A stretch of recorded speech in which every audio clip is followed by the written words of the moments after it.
Sud Radio Berkov dans tous ses états. Le face-à-face. Eh bien, le face-à-face aujourd'hui avec quelqu'un que certains trouvent sulfureux, que d'autres trouvent passionnant. C'est un scientifique, c'est François Gervais qui vient de publier « Il n'y a pas d'apocalypse climatique ». Incroyable. Comment? Rappelez-vous ce que disait Greta Thunberg, la grande Greta Thunberg, la passionnariat des climato-enthousiastes, de ceux qui disent qu'on va tous mourir, que la planète va prendre feu dans 5 ans ou dans 10 ans. Écoutez ce qu'elle disait il y a quelques années. How dare you? How dare you? How dare you? How dare you? Eh oui, comment vous osez? Vous nous avez volé notre enfance. Vous vous rappelez, Greta Thunberg? C'était magnifique. Hein, c'était la passionnariat qui a arrêté les républiques, qui a arrêté Franco. Enfin, François Gervais, bonjour. Alors, je rappelle pour ceux qui effectivement disent « Ah, mais François Gervais, ce qu'il raconte », mais François Gervais, je vais vous dire qui c'est. Il était directeur de recherche au Centre de recherche de la physique des hautes températures du CNRS, et au CNRS, il ne s'est pas occupé de dire « Hello, je quitte X ». Non, c'était pas son boulot, là. D'autres l'ont repris. Et il a été expert reviewer des rapports AR5 et AR6 du GIEC. Et alors, on nous dit toujours, et nous, on nous a dit ici, oui, mais attention, le seul effectivement parangon de l'information juste et scientifique, c'est le GIEC. Quiconque sort du GIEC n'est plus scientifique. Nous, vous savez, on n'est pas climatologue, on n'est pas scientifique, mais on a question à tout. Et nous ne sommes pas dans le côté de la ligne juste du parti. Nous ne sommes pas en Corée du Nord. Alors, François Gervais, vous avez écrit, après d'autres ouvrages, et beaucoup vous avez reçu, il n'y a pas d'apocalypse climatique. Alors, moi, je voudrais vraiment que l'on parle, et que l'on parle très, très, très précisément des choses. On est encore, vous avez vu récemment qu'il fallait interdire un certain nombre de voitures thermiques. Alors les voitures thermiques, ça doit être terminé, et un certain nombre de millions de Français ne pourront pas rentrer dans certaines villes parce qu'ils n'auront pas les véhicules nécessaires, hein, le climat, etc. Alors moi je voudrais vraiment que l'on parle très précisément, et un chiffre, François Gervais, et votre livre est passionnant parce qu'il donne des faits et des informations précises. Alors, le CO2, est-ce que c'est toujours ce pelé, ce galeux d'où nous vient tout le mal? Ça n'est nullement un polluant, au contraire, c'est un fertilisant. S'il n'y avait pas de CO2 dans l'atmosphère terrestre, il n'y aurait plus de végétation sur Terre. Et donc, il n'y aurait plus de vie sur Terre. Le CO2 est absolument indispensable. Et s'il y avait seulement 60% de moins de CO2 dans l'atmosphère de la Terre, la végétation s'étalerait et la vie disparaîtrait. Alors pourquoi on dit que le CO2 c'est l'ennemi à abattre, les gaz à effet de serre, enfin tout est fait en ce nom-là. Oui, il faut décarboner. Décarboner. C'est l'expression. Pour décarboner, selon mes collègues universitaires économistes, il faudrait dépenser entre 40 milliards d'euros et 66 milliards d'euros par an. Et celui que j'avais encore, avec qui j'ai échangé encore hier, disait en fait ça serait 300 milliards par an qu'il faudrait dépenser pour décarboner la France. La France, uniquement la France. Uniquement la France. Ouais. Or, si on raisonne en termes de coût-bénéfice, ça c'est le coût. Quel serait le bénéfice? Alors là, je suis politiquement correct, je reprends justement les chiffres du GIEC. Et à partir des chiffres du GIEC, compte tenu du fait que nos émissions, il n'y en a que 44% qui restent dans l'atmosphère, ça c'est le GIEC qui l'écrit, et dans son paragraphe D.1.1 du résumé à l'attention du décideur du dernier rapport AR6, il donne que chaque 1000 milliards de tonnes de CO2 réchaufferait la Terre de 0,45 degrés. Donc, ça nous fait 7 millièmes de degrés par an. Dixit le GIEC. Oui, Dixit le GIEC, c'est intéressant, mais reprenez cela pour que ça soit très clair. Vous voulez dire que chaque combien de quantièmes de CO2, combien de millièmes de milliards, oui. 7 millièmes de degrés par an, oui, dû à nos émissions actuelles. 7 millièmes de degrés par an. Absolument, selon les chiffres du GIEC. Les principaux émetteurs, je rappelle, c'est la Chine, les États-Unis, l'Inde, la Russie. Qui n'en ont rien à faire de tout cela. Exactement. Ouais. À eux quatre, ils font 60% des émissions. Hein. L'Europe, c'est 8%, et la France, c'est 0,8%. Alors 0,8% multiplié par 7 millièmes de degré par an, ça fait pas beaucoup. Ça fait 0, alors là attention, il y a beaucoup de zéros, Ouais. 0,00056 degrés par an. Voilà la culpabilité de la France actuellement dans ce qu'on appelle le réchauffement climatique. C'est-à-dire qu'il juste, on va pas faire le calcul là, mais François Gervais, pour arriver à 1 degré de plus, il faudrait quoi, 100 ans Il faudrait 18 000 ans 18 000 ans. Pour 1 degré de pour plus. 1 degré. Intéressant. À ce rythme, il faudrait 18 000 ans. D'accord. On aura basculé selon les cycles de Milankovitch en phase froide bien avant. Bien sûr. Mais oui, mais alors, comment vous expliquer? On parle de ça, alors. On s'arrête là-dessus parce que déjà cela, il y a beaucoup d'autres choses à dire, mais nous aurons le temps.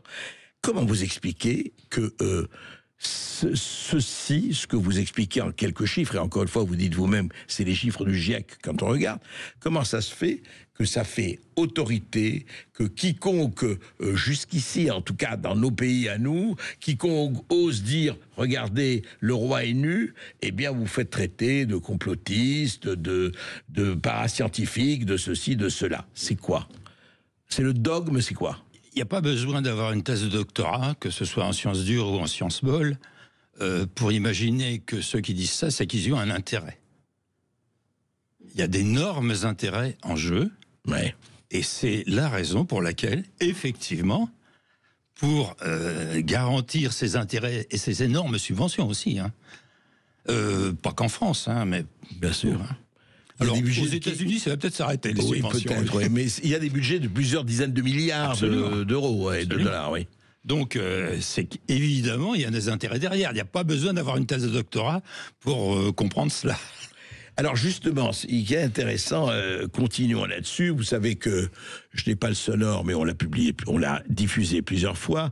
La directrice de France Inter, donc le service public, bien sûr, par excellence, disait il n'y a pas si longtemps, écoutez, nous, on parle de tout, on est ouvert à tout, il n'y a absolument aucune censure, sauf, il est hors de question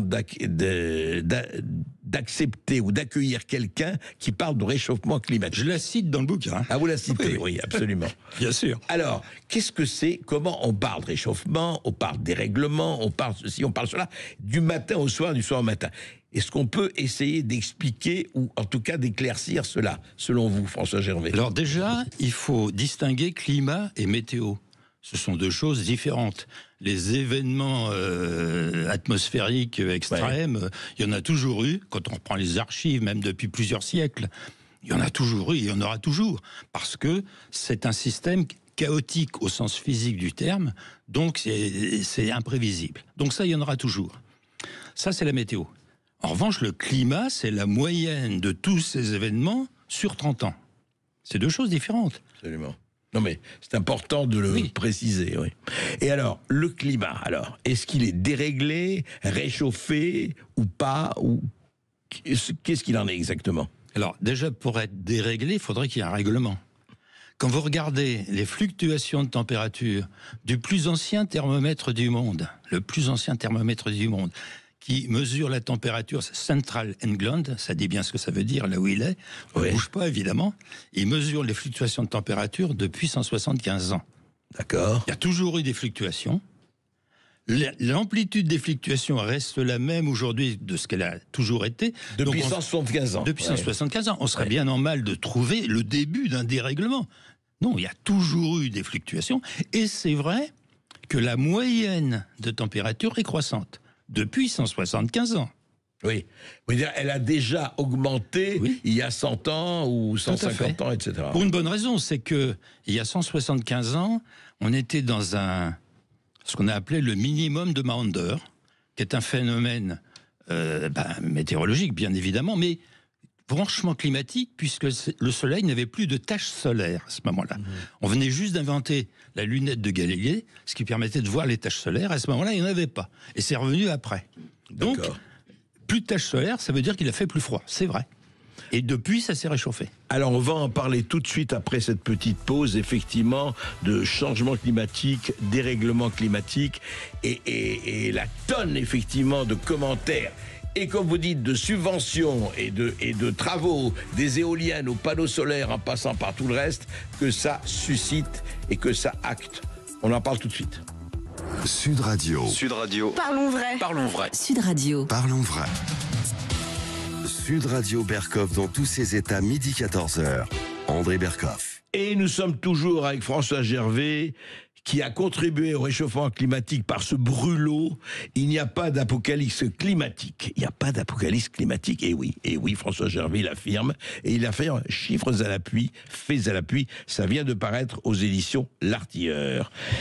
Alors, est-ce qu'on pourrait vous qualifier de climato-sceptique, François Gervais? Climato-réaliste. Climato-réaliste. Oui. Ah bon? Une petite association en France, nous sommes climato-réalistes. Ça veut dire quoi? Ouais. Sceptique, je reviens sur ce mot. Oui, climato-sceptique, oui. Sceptique, qualifier un scientifique de sceptique, c'est lui faire un compliment. Tout scientifique qui se respecte est sceptique par définition, puisque la science, ça n'est que le débat scientifique. S'il n'y a pas de débat, il n'y a pas de science. Évidemment. Donc être sceptique, c'est un compliment. C'est pas une religion, pas une vérité révélée, la science. Donc, ouais. alors cela dit, sur réaliste, j'explique, c'est parce que nous sommes plus attachés à regarder les observations du climat réel que les modèles de climat virtuel. Ouais. Alors, justement, François Gervais, est-ce qu'on peut dire quand même, sans être... Est-ce qu'on peut dire que... dire qu'effectivement, vous établissez un certain nombre de choses par rapport à la température, par rapport au CO2, etc.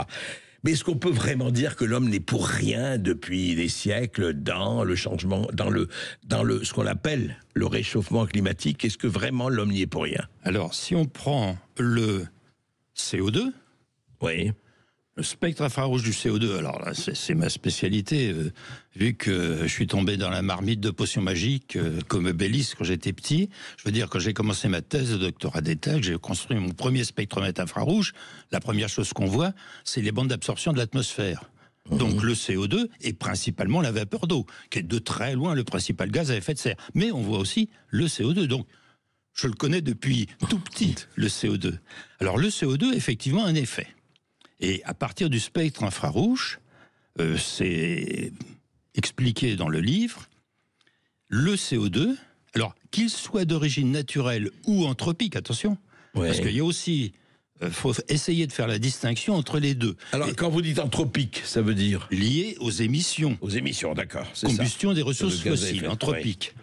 D'accord. Mais il y a une partie qui est naturelle, parce qu'il y a 60 fois plus de CO2 dans les océans que dans l'atmosphère. Donc, si les océans se réchauffent un petit peu, par exemple lors des phénomènes El Niño, dans le Pacifique, ils dégazent un peu de CO2. Donc, il y en a une partie qui est naturelle, et il y en a une partie qui est d'origine liée aux émissions. Liée aux émissions, oui. Alors, bon, si on prend la totalité des deux, parce que pour les départager, bon, il y a des possibilités. En comparant les isotopes, là je vais être un peu technique, les isotopes 13 et 12 du carbone.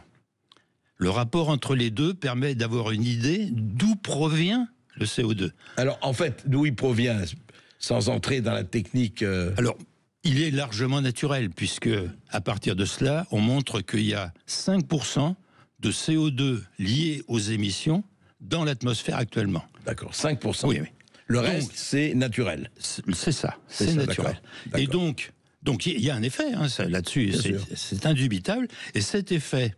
alors, naturel plus anthropique, augmentation de CO2 dans l'atmosphère, qui est réelle, a augmenté, d'après le spectre infrarouge, et ce qu'on en déduit par un petit calcul, enfin c'est un peu technique quand même, on en déduit que le CO2, de fait, a réchauffé la Terre de 0,4 degrés depuis 175 ans. Ah oui, donc il y a un effet. 0,4 degrés depuis 175 ans. Il y a un effet. Je nie pas qu'il n'y ait pas un effet, mais il n'est pas apocalyptique, on va dire. C'est ça. Ce n'est pas les millions et dizaines de millions de réfugiés climatiques qui vont envahir effectivement la planète de part et d'autre. Alors justement, donc vous dites, il y a des changements climatiques depuis toujours, mais il n'y a pas de dérèglement climatique. Non, parce qu'il n'y a pas de règlement. Voilà, c'est ça. Ceci est chaotique au sens physique du terme, donc il ne peut pas y avoir de règlement. Oui, c'est chaotique au sens de l'essentiel, quoi. Voilà. C'est l'ADN qui est chaotique. On peut Complètement. dire, c'est ça, d'accord. Et alors, quand même, il y a un moment formidable, vous parlez dans votre livre, encore une fois que je recommande vraiment, vous avez beaucoup de choses, vous verrez, c'est, voilà, tout est sur la table, et puis à vous de voir, et à vous de lire, et à vous de prendre parti, si parti à prendre, en tout cas à vous de réfléchir. Vous parlez alors du P des vaches.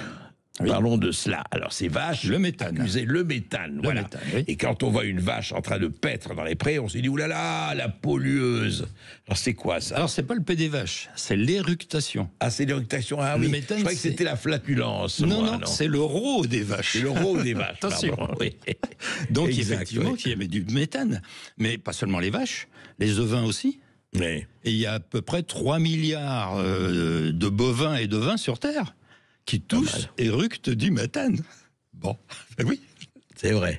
Alors, Ça fait pas mal. quel en est l'effet? Oui. Extrêmement faible. Pour une très bonne raison. Alors là, je vais encore être un peu technique, pardonnez-moi. Voilà, mais allez-y, allez-y. Ce qu'on appelle la différence d'électronégativité, concept défini par le prix Nobel de chimie Linus Pauling. Oui.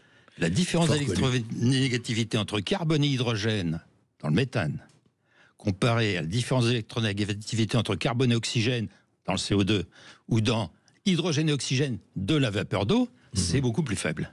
D'accord. Donc l'effet est beaucoup plus faible. Est-ce qu'on peut dire qu'il est négligeable ou Non, pas? il n'est pas Non. négligeable, ça se calcule. Mais ça va Mais ce n'est réchauffer pas, ouais. la Terre de 0,06 0,00, degrés par an.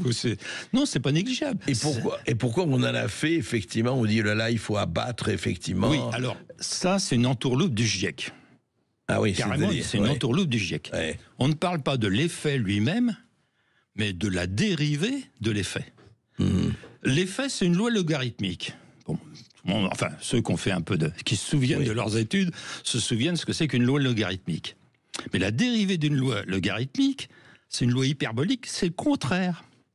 Alors, plus la concentration est petite, plus le potentiel de réchauffement est grand, et ouais. plus il diminue ensuite. Et donc, c'est le fait que c'est une loi hyperbolique qui a fait dire « Ah oui, mais il a un potentiel de réchauffement. » Oui, il a un potentiel, mais ce potentiel ne peut que décroître, et très rapidement.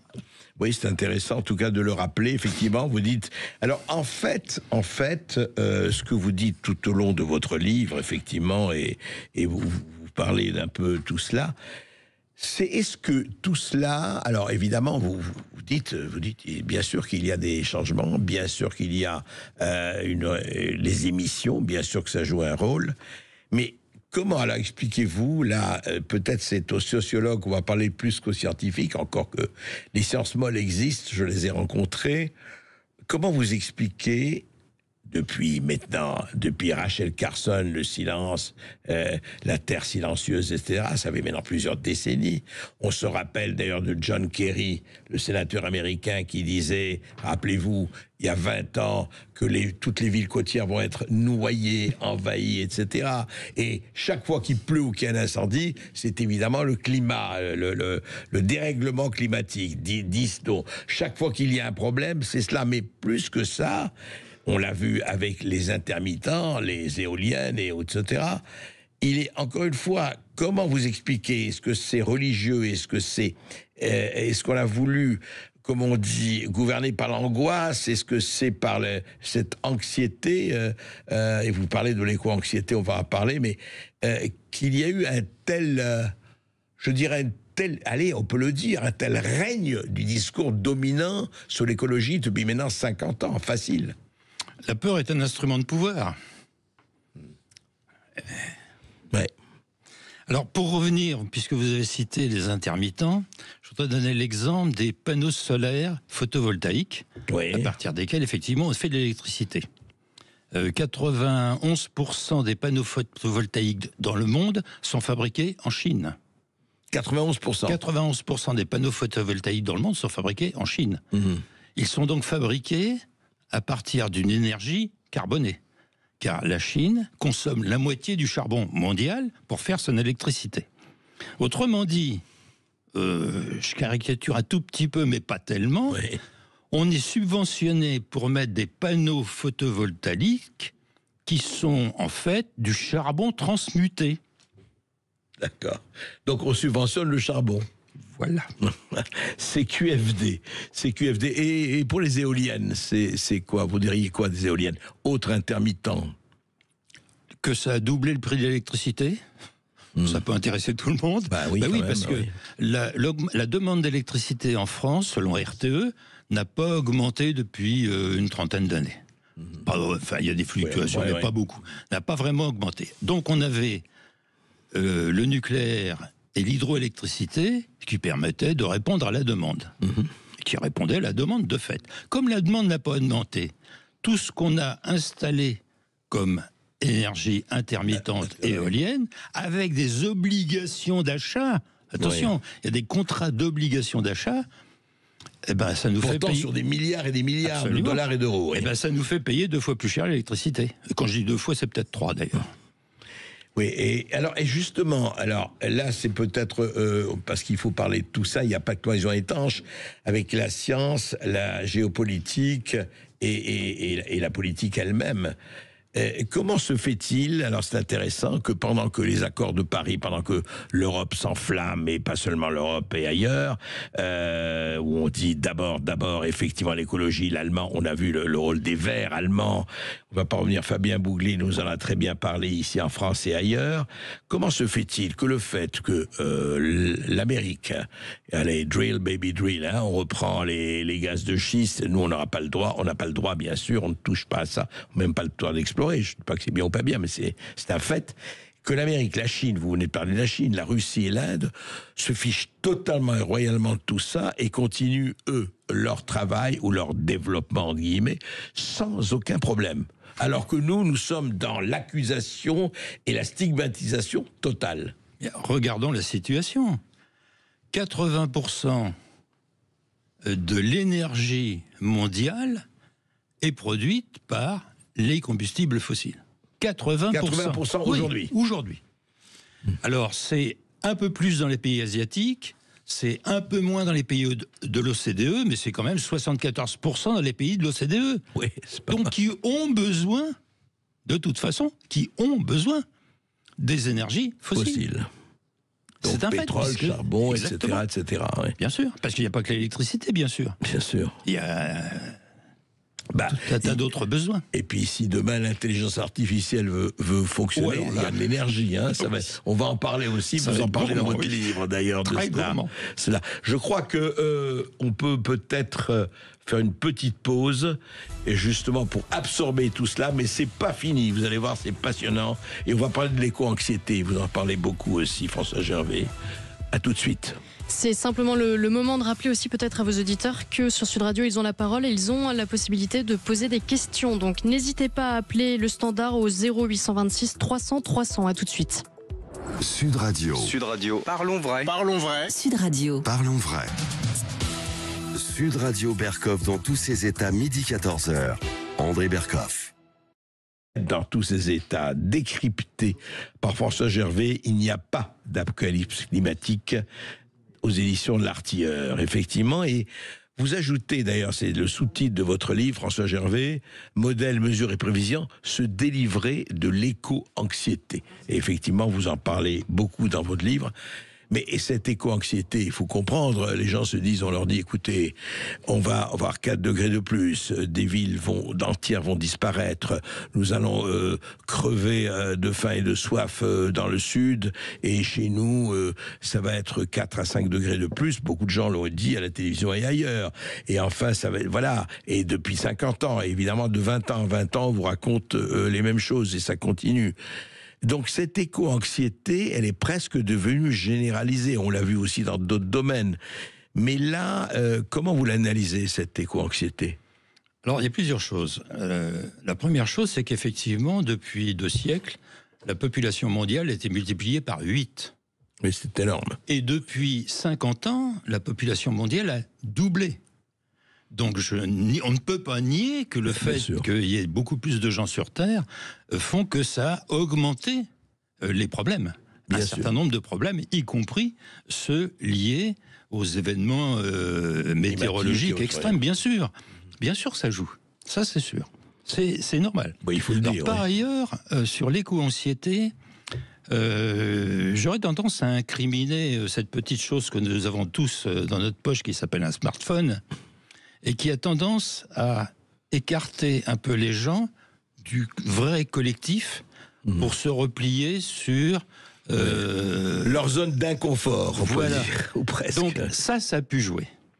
Et donc on manque de références réellement collectives qui sont par la vie en collectivité, où là les choses se disent et on peut entendre que bon, attends, n'exagérons rien, faut pas non plus parce que il y aura pas un réchauffement de 4 degrés. Non, c'est vrai. Mais on vous le dit, on vous dit, attendez, oui d'accord, mais si vous ne faites pas ce qu'on vous dit de faire, des mesures de salubrité publique, on est foutu et vous allez entraîner vers la fin du monde. Mais attendez, le marégraphe de Brest, qui mesure le niveau de la mer depuis 2 siècles, oui, c'est 1 millimètre par an. C'est pas ça qui va faire un tsunami. C'est 1 millimètre par an. 1 millimètre par an. De montée des eaux, je voulais dire. Le marégraphe celui de Marseille, il donne la même valeur. Et globalement, sur l'ensemble... Alors, je ne parle pas de la mesure par satellite au-dessus des océans. Moi, je regarde les valeurs au niveau des côtes. C'est beaucoup plus intéressant. Bien sûr. Et au niveau des côtes, il n'y a pas une montée des eaux. À certains endroits-ci, pour des raisons qui sont connues, oui, à certains endroits-ci, mais pas partout. Il y a même des endroits comme à Stockholm, les eaux baissent. C'est parce que c'est la terre qui monte. On va en parler, Maud, je crois que nous avons 2 auditeurs là. C'est Serge que nous avons. Bonjour Serge. Bonjour André, bonjour à votre invité.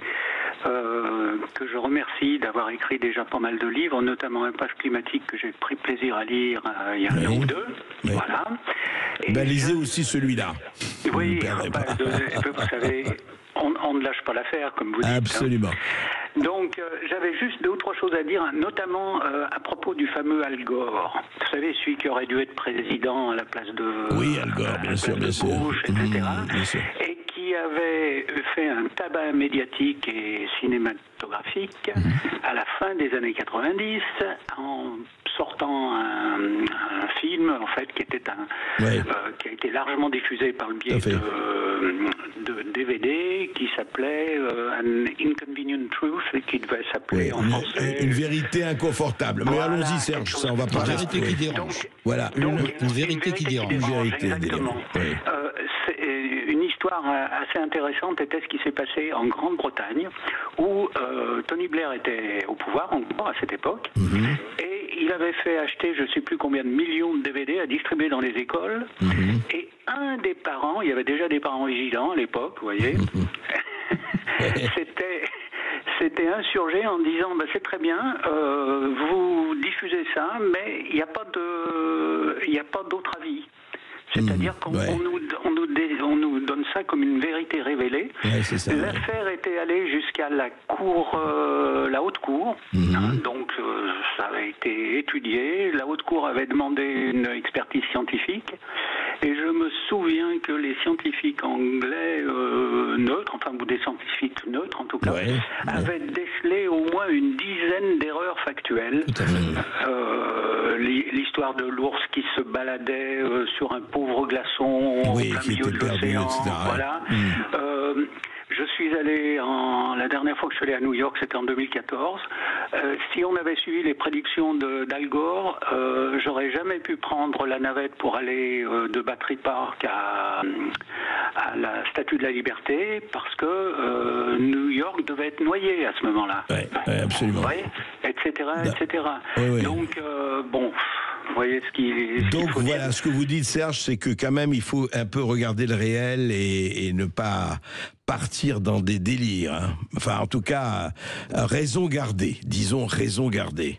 Et il avait ajouté, Al Gore, qu'il n'y aurait plus de glace en Arctique à la fin de l'été, en septembre. Eh bien, allez voir, il y en a toujours. Il y en a toujours. Et beaucoup plus, oui, d'ailleurs. Enfin, je crois que nous avons quelqu'un d'autre. Vous avez un deuxième appel de Christiane qui vient de Versailles. Bonjour Christiane. Bonjour et bravo pour vos émissions. Merci. Alors, moi, j'ai toujours fait remarquer dans les mouvements écologistes qu'autrefois, le bassin parisien, c'était bien un bassin. Donc, c'est que le climat a quand même beaucoup changé. Et on m'a toujours dit, oui, mais ça, c'est à très long terme, donc ça compte pas. Voilà. Donc, le règlement, comme dit monsieur, il n'y a pas de règlement, quoi. Il n'y a pas de règlement climatique. Et alors, je voulais dire au sujet du GIEC, pour moi, pour la France et peut-être d'autres pays, je ne sais pas, il me semble que le but était de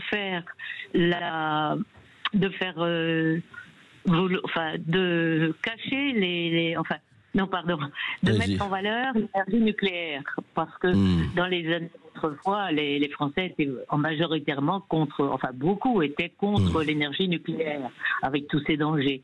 Et donc là, en passant de l'énergie fossile à l'énergie décarbonée, on fait passer l'énergie nucléaire pour une énergie qui est valable et bien pensante. Alors voilà, justement, Christian, non, mais vous soulevez un point intéressant ou un paradoxe dont je voulais parler m'entendre avec vous, François Gervais.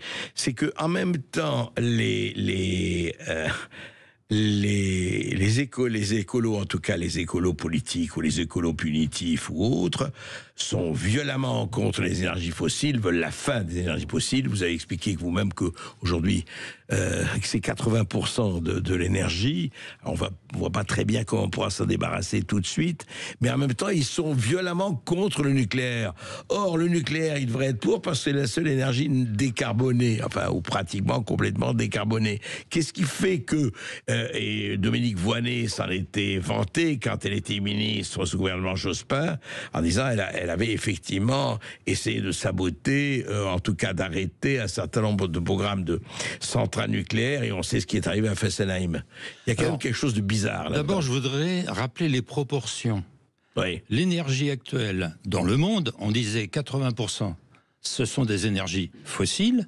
Alors, ce qui n'est pas fossile, il y a l'hydroélectricité, c'est la principale énergie renouvelable, comme on dit, 6%. 6%. Et derrière, le nucléaire mondial, 4%. C'est pas... Le nucléaire mondial est 4%. Oui, on se dit que c'est beaucoup plus. Oui. Bon, et les intermittents, c'est 1% pour le photovoltaïque et 2% pour l'éolien. Et quand on compare ce qu'on a dépensé pour ça, c'est intéressant. C'est mondial, hein, mes chiffres là. C'est pas pour la France. Mais il n'empêche, les proportions ne justifient pas un discours... apocalyptique, n'est-ce pas? C'est ça, non mais c'est ça. Non mais je veux dire, ce qui est extraordinaire, et donc ça explique, pourquoi les États-Unis, la Chine, l'Inde, une partie de l'Europe, la Russie et autres continuent à forer tranquillement, sans se préoccuper des accords de Paris. Vous avez pensé... tant qu'il y en a, parce qu'il n'y en aura pas tout le temps, hein. Et on finira par épuiser ces ressources. Mais attendez, normalement, alors là c'est aux chercheurs que je vais parler. Normalement, les énergies fossiles aujourd'hui, on sait, je ne pense pas une date exacte, c'est exploitable à votre avis jusqu'à quand? Le charbon, plus d'un siècle. Plus d'un siècle, oui. Plus d'un siècle. Oui. Gaz et pétrole. Si vous allez voir les Émirats arabes, ils en retrouvent des nouveaux gisements tous les jours. Donc, sans parler des offshore un peu partout. Bien sûr, bien sûr. Alors qu'on n'a pas encore vraiment commencé à toucher. C'est amusant parce que la Banque mondiale a suggéré à l'Argentine de forer au large de l'Argentine pour avoir des ressources qui leur permettent de diminuer leur dette. Javier Milei va s'en emparer. Il va évidemment le faire. C'est intéressant. Je crois que nous avons d'abord une petite pause, je pense, à faire, non? À tout de suite, toujours avec François Gervais et nos auditeurs. Sud Radio, votre avis fait la différence. J'adore vos débats. On entend des choses qui changent un peu de la doxa généraliste qu'on entend trop partout. Sud Radio, parlons vrai. Sud Radio Berkov dans tous ses états, midi 14h. André Berkov. Et François Gervais, il n'y a pas d'apocalypse climatique. Ça paraît aujourd'hui aux éditions L'Artilleur, c'est en librairie aujourd'hui. Et écoutez, lisez-le. Vous verrez, vous y trouverez non seulement votre avoine, mais un peu de conscience et un peu de matière à réflexion. C'est ça le plus important, quel que soit ce que vous en pensez. Je crois que, Maud, nous avons... Vous avez encore un appel d'Emilien qui vient de Montpellier cette fois-ci. Bonjour Emilien. Oui, bonjour André, content de pouvoir intervenir. Bonjour à votre invité. Je voulais savoir ce qu'il pensait. Je suis assez d'accord avec son prisme de voir les choses. Il faut toujours remettre en cause les choses, c'est ce qui fait avancer la science. Mais je voulais savoir ce qu'il pensait du pergélisol. Vous savez, c'est cette masse terrestre assez profonde, toute gelée dans l'hémisphère nord, en Sibérie, qui est en train de fondre littéralement, et de libérer pas mal de méthane, ce qui rajoute à l'effet de serre du CO2. François Gervais. Vous avez raison, c'est une vraie question. Si vous allez voir en ce moment les températures en Sibérie, non, ça risque pas de fondre. On en est très loin. Alors peut-être pendant quelques semaines en été, mais les températures en ce moment en Sibérie, c'est du moins 40, du moins 60. Donc ça risque pas de fondre. Donc ça serait ponctuellement, dans quelques moments de l'année, oui, ça peut jouer. Alors, mais pas de façon irrémédiable et poursuivie, vous dites. Non. Et puis de toute façon, il y a beaucoup plus de CO2 dans les océans que dans le pergélisol de Sibérie. Donc de toute façon, s'il y avait vraiment un réchauffement, ça serait d'abord le CO2 des océans qui partirait dans l'atmosphère. Il en part un petit peu d'ailleurs. Enfin, l'augmentation de CO2 dans l'atmosphère, ça reste quand même très limité. C'est 2 parties par million par an, tout compris. Deux parties par million par an de l'atmosphère. C'est pas une proportion phénoménale de l'atmosphère.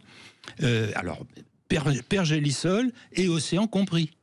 Ouais, d'accord. Donc c'est pas le pergélisol, c'est pas en soi un problème, plus que le CO2 qui vient des océans, qui je pense est majoritaire. D'accord. Et justement, parlons de cela. Emilia, vous vouliez réagir ? Oui, simplement, vous parlez du CO2, vous avez raison, la majeure partie est stockée dans l'océan, dans tout l'environnement finalement, il constitue l'environnement. Mais moi je voulais voir par rapport au méthane, parce qu'il y a du méthane qui est bloqué, là, tout ce pergélisol depuis des millions d'années. Et alors vous disiez en ce moment les températures sont normales. Moi je ne sais pas de la temporalité dans l'actualité, je parle d'évolution, et l'évolution des températures fait que ce pergélisol fond quoi qu'il arrive.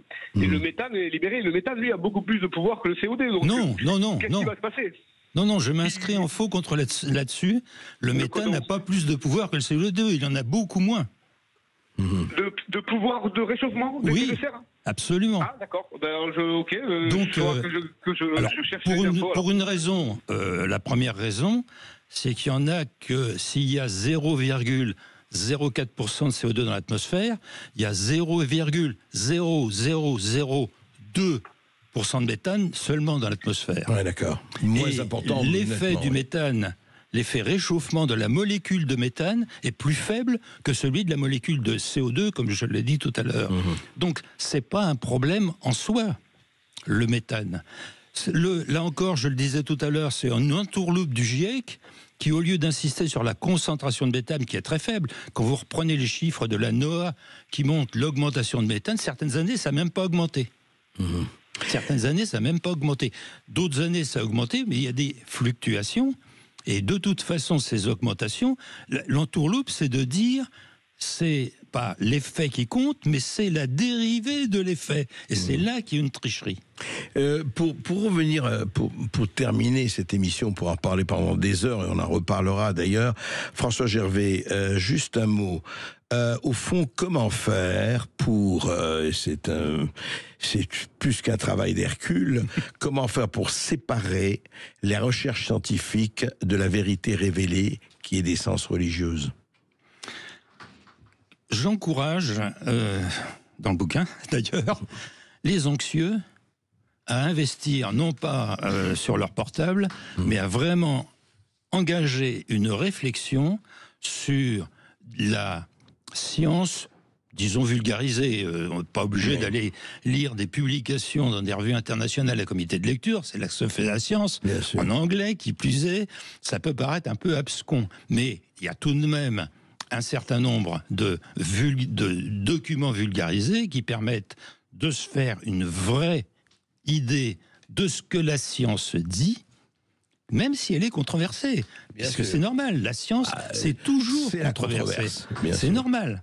Bon, mais il y a quand même matière à aller trouver... Non, mais la science arrive à des vérités à des moments depuis des siècles. Enfin, alors attention... des vérités, pardon. E égale MC2, c'est une vérité. Ça n'est plus remis en question. Voilà, ce n'est plus remis en question. C'est déjà pas mal. C'est ça. Mais je vous mets au défi de trouver une publication dans une revue internationale à comité de lecture dont la conclusion dit la vérité, c'est ça. Jamais. Vous ne verrez dans une publication, dans une revue internationale, tout au plus, on aboutit à un faisceau convergent de présomption qui permet de dire voilà notre conclusion, ça va dans ce sens-là. Mais on ne dit pas c'est la vérité. Absolument. Le mot vérité n'existe pas en science. Voilà. Eh bien, écoutez, prenez-en de la graine, prenons-en de la graine. Et encore une fois, question à tout. Sud Radio. Sud Radio. Parlons vrai. Parlons vrai. Sud Radio. Parlons vrai.